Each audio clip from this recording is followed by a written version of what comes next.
아르바이트 하는 것도 힘든데 부당 대우를 당한다면 어떻게 해야 할까요? 임금이 제때 나오지 않거나 밤에 일했는데도 야간 수당을 주지 않습니다. 그만두려고 하는데 사장님이 화를 내면서 고소한다고 협박하는 경우도 있죠. 알바도 권리가 있습니다. 알바 부당 대우, 이렇게 대처합시다. 근로계약서보다 출퇴근 기록부. 근로계약서를 작성할 의무는 사업주에게 있습니다. 근로계약서를 작성하지 않아도 불이익은 없습니다. 다만 업무의 범위나 시간을 정확하게 정하려면 근로계약서를 작성하는 게 좋겠죠. 그런데 근로계약서보다 더 중요한 게 바로 출퇴근 기록부입니다. 우리 주변에 일 제대로 안 했다고 우기는 사장님들 꼭 있습니다. 일하는 기간에는 웃으면서 잘해주다가 임금 정산할 때 갑자기 돌변하는 사장님도 있고요. 그래, 좋은 게 좋은 거지. 넘어가다 보면 피해보기 십상입니다. 이를 방지하기 위해서 정확하게 출퇴근 현황을 기록하는 기록부를 작성해야 합니다. 출퇴근 기록부는 이후 연장근로나 야간근로, 주요수당을 계산할 때도 필요하니까 반드시 작성하세요. 사장님, 좋은 말 할 때 주시죠. 근로계약서를 작성했다면 급여, 상여금 기준이 정해져 있을 겁니다. 임금 체불은 다른 게 아니라 사업주가 일방적으로 임금이나 상여금을 삭감하거나 사직을 이유로 임금을 지급하지 않을 텐데요. 더불어 과실을 이유로 손해배상 액수를 사업주가 임의적으로 급여에서 공제하는 것도 체불에 해당합니다. 2016년 법정 최저임금은 시급기준 6,030원입니다.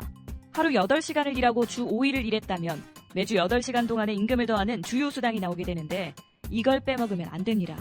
그렇게 해서 최저임금 기준의 월급은 126만 270원입니다. 이 돈 못 받으셨다고요? 임금을 제대로 못 받으신 겁니다.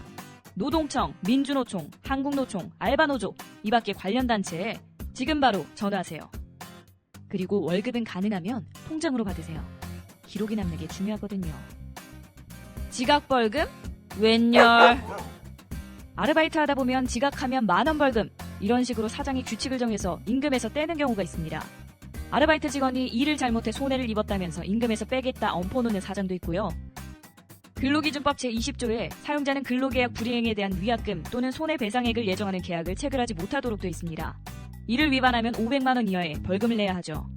즉, 사장님은 벌금을 도입하거나 손해배상을 이유로 근로자의 임금을 마음대로 줄일 수 없습니다. 이 역시 임금 체불에 해당합니다. 만약 실제로 아르바이트 직원이 회사나 사업장에 손해를 끼쳤다면 그것은 사업주가 소송을 제기해서 재판에서 아르바이트 직원의 과실 여부를 판단하고 그에 따른 손해배상을 할 수는 있을 겁니다. 하지만 정당한 절차를 거치지 않고 사업주가 임의적으로 벌금을 내린다거나 손해액을 마음대로 산정할 수는 없습니다. 아셨죠? 쫄지 마세요. 아는 것이 힘이다.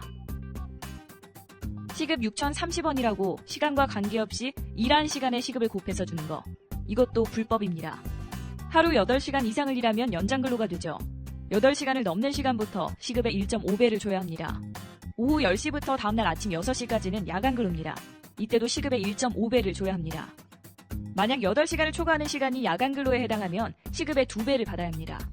예를 들어 오전 9시부터 오후 11시까지 일했다면 점심시간 1시간을 빼고 오후 6시 이후의 5시간은 초과근로에 해당합니다.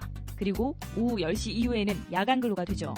그래서 8시간은 기본 시급이 적용되고 4시간은 시급의 1.5배, 1시간은 시급의 2배가 됩니다. 휴일 근무의 경우 시급의 1.5배를 지급하게 돼 있고 휴일에 초과 근로를 하게 되면 시급의 2배를 지급합니다. 출퇴근 기록부가 중요한 이유, 이제 아시겠죠? 문제는 이런 기준이 5인 이상 사업장에만 적용된다는 겁니다. 직원이 2명인 가게에서는 적용 불가라는 거죠. 참 불합리한 법입니다. 벌써 1년. 퇴직금은 선택 아닌 필수. 그만두겠다고 했더니 천사 같던 사장님이 돌변했습니다. 심지어 몇 주 전에 그만두겠다고 말했는데도 사장님은 불같이 화만 냅니다. 몇 달 동안 마음 좋게 일했는데 고발한다고 하는 사장님, 어떻게 해야 할까요? 근로계약서에 기간이 명시되지 않았다면 아무런 문제가 없습니다. 근로계약서에 명시돼 있다고 해도 미리 퇴사 의사를 밝혔다면 문제될 건 없죠. 다만 도의적으로 그러지는 맙시다.